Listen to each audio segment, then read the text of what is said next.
Démonstration donc de la loi binomiale, de la formule de la loi binomiale.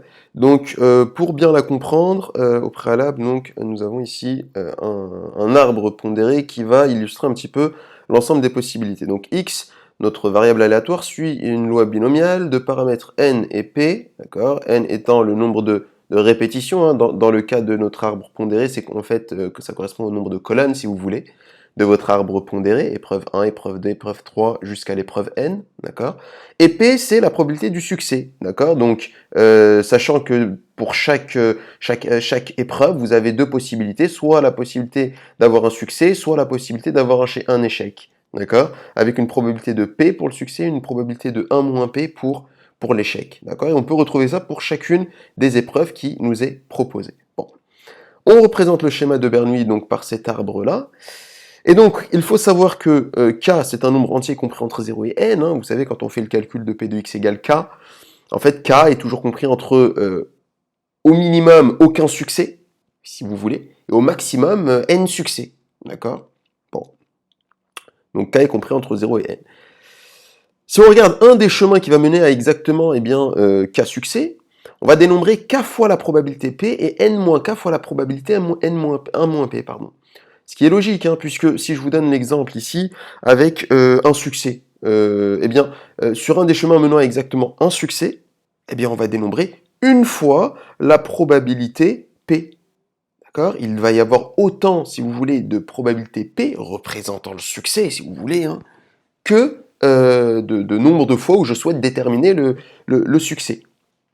Et donc par conséquent, s'il y a k fois succès, eh bien il y aura n-k échec, si vous voulez, hein, avec une probabilité, on l'a rappelé précédemment, de l'échec qui est égale à 1 p. D'accord? Donc n-k fois la probabilité de 1 p. Eh bien ces deux informations-là, on va pouvoir les combiner, d'accord, pour pouvoir déterminer la probabilité donc, de l'issue qui va correspondre à ce long chemin dont on parle. On parle bien d'un seul chemin pour le moment, d'accord? Il correspondra donc à la probabilité du succès pris k fois, d'où le p puissance k, multiplié par la probabilité de l'échec pris n-k fois, d'où le 1 p puissance n-k. D'accord? Donc ceci, ce produit donc de probabilité représente, d'accord, c'est la probabilité donc de l'issue qui va correspondre à un unique chemin, un seul chemin. Alors il nous reste une deuxième étape maintenant, c'est de savoir combien de chemins respectent cette fameuse probabilité donc de l'issue qui nous intéresse.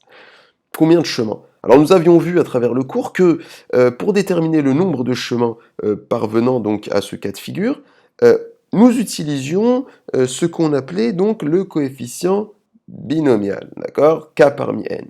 Et c'est donc grâce à lui que l'on va pouvoir décompter le nombre de chemins, d'accord, que l'on va pouvoir prendre en considération dans notre calcul.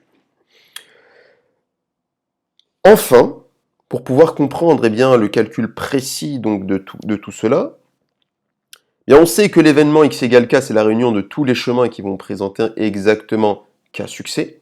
Bon.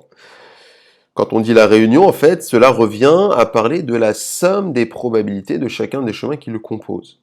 Autrement dit, si je veux calculer p de x égale k, je vais prendre la probabilité du premier chemin qui respecte cette condition, plus la probabilité du deuxième chemin qui respecte la condition, plus la probabilité du troisième chemin qui respecte la condition, et ainsi de suite. D'accord?